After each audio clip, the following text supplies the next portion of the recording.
I am extremely sorry. खूप late झाला ही green व्हेजिटेबल्सचा पुढचा पार्ट टाकण्यासाठी. पण काही कारणानुसार मी हा व्हिडिओ अपलोड करू शकले नव्हते. But I am back with again green vegetables 11th part. आपण आज कोथिंबीर वडी बनवणार आहोत. अगदी सोपी कोथिंबीर वडी आणि खुसखुशीत चवदार अशी कोथिंबीर वडी बनणार आहे. लागणारं साहित्य तर तुमच्या समोरच आहे.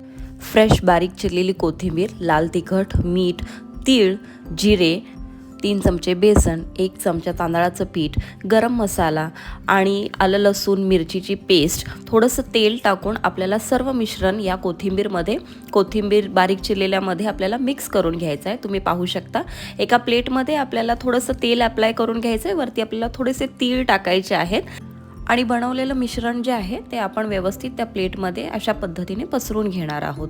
तुम्ही पाहू शकता एकदा व्यवस्थित पसरलं की पुन्हा थोडेसे वरती तीळ टाकायचे आहेत आणि छान स्टीम करून घ्यायचं आहे. हे सर्व स्टीम करण्याकरता आपल्याला 10 ते 15 मिनटंच लागणार आहेत. एकदा का थंड झालं की आपल्याला अशा पद्धतीने चाकूच्या सहाय्याने त्याच्या वड्या काढून घ्यायच्या आहेत. तुम्ही पाहू शकता की कोथिंबीरच्या वड्या आपण स्टीम केलेल्या कशा तयार झालेल्या आहेत. तेल घ्यायचं आहे पॅनमध्ये आणि तुम्ही शॅलो फ्राय पण करू शकता, डीप फ्राय पण करू शकता. पण तुम्हाला माहिती आहे मला डीप फ्राय केलेल्या गोष्टी फार आवडतात, त्यामुळे मी तेलाचा वापर करून डीप फ्राय केलेल्या आहेत या कोथिंबीर वड्या. आणि करपू न देता व्यवस्थित आपल्याला आलटून पलटून ह्या वड्या ज्या आहेत त्या भाजून घ्यायच्या आहेत. असा क्रिस्पी ब्राऊन कलर दिसला की तुमच्या कोथिंबीर वड्या खाण्यासाठी तयार आहेत.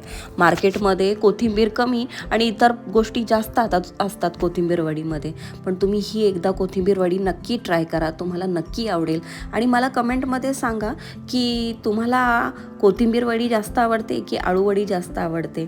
तुम्ही पाहू शकता कोथिंबीर वडी किती सुंदर झालेली आहे. अप्रतिम चव झाली होती. रेसिपी नक्की ट्राय करा. भेटूया पुन्हा.